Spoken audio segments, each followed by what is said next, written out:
নমস্কার, আপনারা দেখছেন শিবম দাসের ইউটিউব চ্যানেল আর আপনাদের সঙ্গে রয়েছে আমি প্রিয়া। আজকে যে বিষয়টি আপনাদের সঙ্গে আলোচনা করব, এই বিষয়টি বেশ দীর্ঘদিন ধরেই আলোচনার কেন্দ্রবিন্দুতে রয়েছে।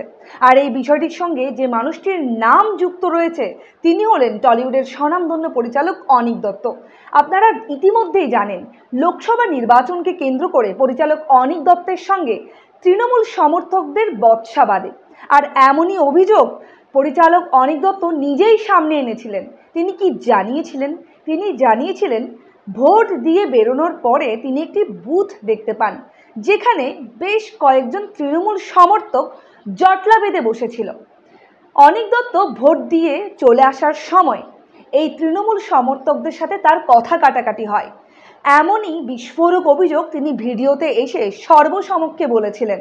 আমি তারপর চলে গেছি ভোট দিতে। ফেরত যখন আছি তখন দেখলাম মোটর বাইকে দুজন খেলা হবে বলতে বলতে আমার কানের কাছে বেরিয়ে গেল, এবং তারপর দেখলাম ঝাঁক লোক ওই বুথের বেশ কাছে, যেটা বোধহয় 144 বা কিছু থাকার কথা, আসছে। আমাদের পাশে ঠিক একটা বস্তি আছে, সেখানের ছেলেপুলেরা কিছু মহিলা মানে ওখানে থাকেন এবং আশেপাশের ফ্ল্যাটগুলোতে কাজ করে, এবং এই ছেলেগুলোর কয়েকটাকে আমি আগে থেকে চিনি, ছোটোবেলা থেকে দেখছি। তারা এসে আমার ওপর প্রায় ঝাঁপিয়ে পড়লো, অনেক গালাগালি ইত্যাদি। আমার কী করে সাহস হয়? একজন বললেন যে জলে থেকে কুমিরের সাথে লাফতে এসছো, কেউ বললো ব্যাটা বিজেপি, তারপর তোমায় মেরে সাবার করে দেবো, এই করে দেবো, সেই করে দেবো। আমি বলছি যে আপনারা তরপাচ্ছে কেন, করুন না কিছু। আমি দাঁড়াচ্ছি বলে হেলান দিয়ে একটা গাড়ির সাথে দাঁড়ান, আমি চলে যাচ্ছি না, কিছু করুন আপনারা, করার পর তারপর আপনাদের অনুমতি নিয়ে যাবো। এই ঘটনার পরপর সেদিনই পরিচালক অনীক দত্তের বিরুদ্ধে একটি এফআইআর করা হয়। সেই এফআইআরটিতে একাধিক ধারা সহ পরিচালক অনীক দত্তের বিরুদ্ধে শ্লীলতাহানির মামলা করা হয়। আর এখানেই চমকে গেলেন পরিচালক অনীক দত্ত। ঠিক কিসের ভিত্তিতে এই শ্লীলতাহানির মামলা বুঝেই উঠতে পারলেন না চিত্র পরিচালক। এরপরেই অনীক দত্ত এবং আইনজীবী বিকাশ রঞ্জন ভট্টাচার্য তারা সিদ্ধান্তে এলেন তারা কলকাতা হাইকোর্টে একটি পিটিশন দায়ের করবেন, যে পিটিশনে তারা শ্লীলতাহানি সহ দায়ের করা অন্যান্য মামলা নিয়ে প্রশ্ন করবেন। অনীক দত্ত বিরুদ্ধে মমতার একটা জাতক ক্রোধ আছে, যেমন আমার বিরুদ্ধে একটা জাতক ক্রোধ আছে। এখন অনীক দত্ত হচ্ছে এই শিল্প জগতের একজন প্রথিতযশা পরিচালক, তাকে কিভাবে আটকানো যায় চেষ্টা করছেন। নির্বাচনের দিন তিনি যখন তৃণমূলের এই অসভ্যতা দেখেছেন তিনি আপত্তি করেছেন, অতএব তাকে ফাঁসাতে হবে। তো তাকে ফাঁসাবার জন্য মহিলাদের ব্যবহার করেছেন। ইতিপূর্বে আমরা দেখেছি চম্পলা সর্দার নামে এক মহিলাকে কিভাবে মমতা অপদস্থ করিয়েছিলেন, যেমন ওরা তাপসী মালিককে খুন করেছেন। ওরা মহিলাদের পণ্য হিসেবে ব্যবহার করছেন। এইটাই হচ্ছে তৃণমূল নেত্রীর সবচেয়ে বড় কৃতিত্ব। এই আবারও বললাম, এই রাজ্যের তৃণমূল দল এবং তৃণমূল নেত্রী তারা মহিলাদের বাজারি পণ্য হিসেবে ব্যবহার করছেন। মহিলাদের নিজেদের বোঝা উচিত তাদের আত্মসম্মানকে নিয়ে তারা খেলা করছেন। এই মহিলাদেরই উচিত রুখে দাঁড়ানো। আপডেট মানে আমরা অনীক দত্ত ইতিমধ্যে নিশ্চিন্তে আছেন, তাকে নিম্ন আদালত বেলও দিয়ে দিয়েছে, তারা খুঁজে পেয়েছেন যে কিছু নেই এর মধ্যে। এখন আমরা হাইকোর্টে এই এফআইআরটা চ্যালেঞ্জ করে মামলা করব, তখন দেখা যাক। এর বিরুদ্ধে ব্যবস্থা হচ্ছে যে সাধারণ মানুষ ঝাঁটা লাঠি নিয়ে যখন এদের পিটিয়ে দাঁড়াবেন, সেটাই ব্যবস্থা, এছাড়া কোনো রাস্তা নেই। তবে পরবর্তীকালে সবচেয়ে অবাক লাগার বিষয় সেটি হলো অনীক দত্তের মতন স্বনামধন্য একজন চিত্র পরিচালকের বিরুদ্ধে এইরকম পুলিশি অতি সক্রিয়তার জন্য বুদ্ধিজীবী সমাজের কোনো মানুষকে মুখ খুলতে দেখা যায়নি। কোনো শিক্ষিত সমাজকে ফেসবুক কিংবা রাস্তায় এসে দুটি বিবৃতি দিতেও দেখা যায়নি। এক বা দুজন হয়তো বিবৃতি দিয়েছেন, সেটাও যে রাজ্যের শিল্পমহল তথা বুদ্ধিজীবী মহলের দিকে আঙ্গুল তুলবে তা নিঃসন্দেহে বলা যায়। এখন প্রশ্ন হলো, যে বুদ্ধিজীবী সমাজ সিঙ্গুর আন্দোলন, নন্দীগ্রাম আন্দোলনের মতন একাধিক আন্দোলনে গর্জে উঠেছিলেন, কথা বলেছিলেন, মুখ খুলেছিলেন, আজ তারা কোথায় ছাড়িয়ে গেলেন? আজ কেন তারা চুপ হয়ে গেলেন? Irrespective of the political party, মানে রাজনীতির বাইরে গিয়েই তোমাকে আলোচনা সমালোচনা করে ভালো মন্দ ভূমিকা নিতে হবে।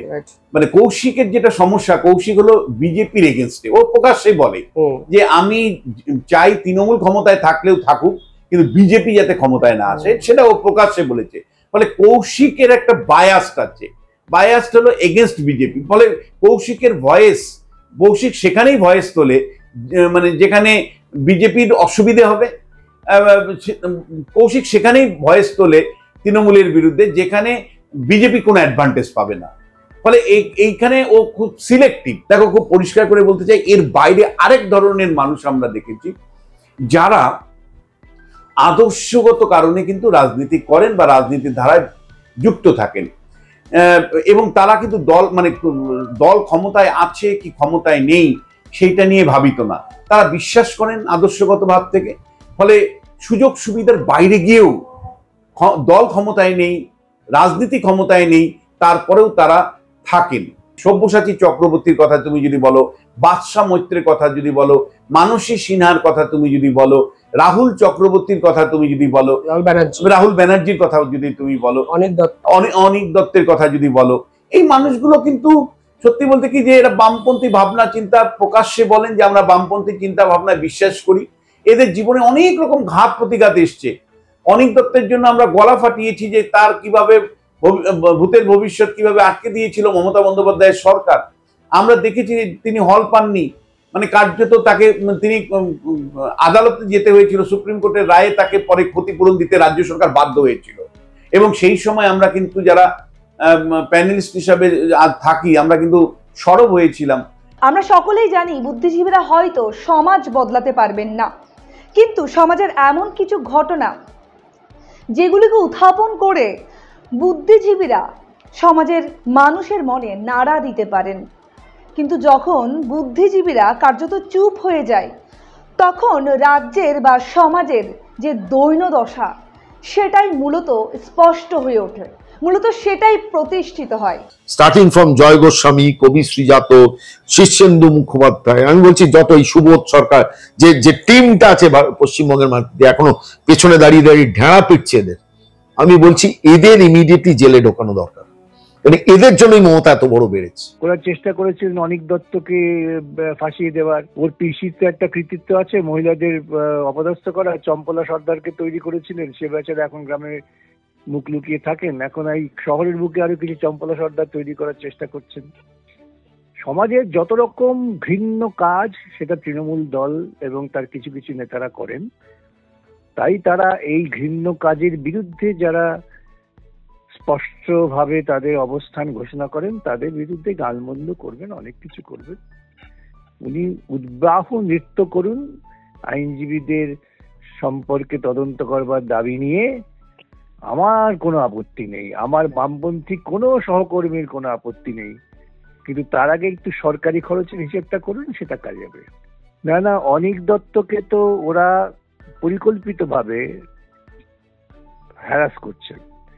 অনিক দত্ত বর্তমান সময়ে একজন অত্যন্ত প্রতিবাদী শিল্পী, অতএব তাকে কিভাবে হেনস্থা করা যায় সেই নোংরা পদ্ধতিটা তৃণমূল নিয়েছে। আমি বললাম না, চম্পলা সর্দার দিয়ে যার রাজনৈতিক জীবনের কৃতিত্ব আছে, যে মহিলাকে কিভাবে ব্যবহার করতে হয় এবং সেই মহিলা পরবর্তীকালে সমাজে যেমন তাকে ছুঁড়ে ফেলা হয়, এক্ষেত্রে অনিক দত্তর বিরুদ্ধে কয়েকজন মহিলাকে দিয়ে ওরা যে অভিযোগ করিয়েছেন, আমি যখন হাইকোর্টে মামলা করব তখন আরো বুঝবেন, আরো তথ্য প্রকাশিত হবে।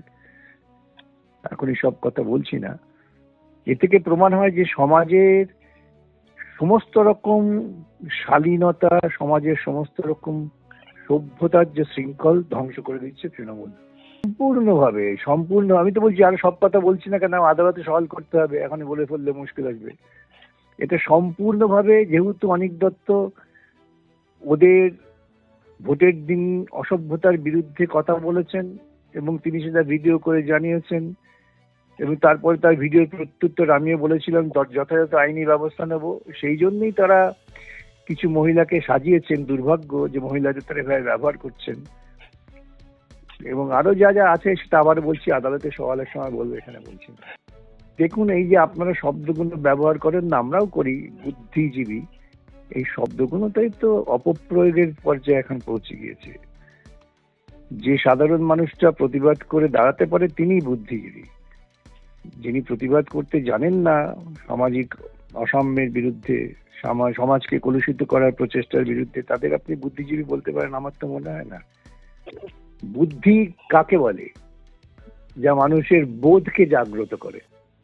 তো বোধকে যারা জাগ্রত করতে পারে কি করে বুদ্ধিজীবী হবে আমি জানি না।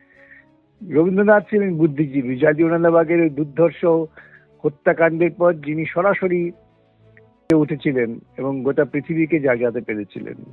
বটেই তো, আমি আমি আমি নিশ্চয়ই এটা তো প্রকাশ করতে চাই এটি শাসক দল কত নিচে নামতে পারেন।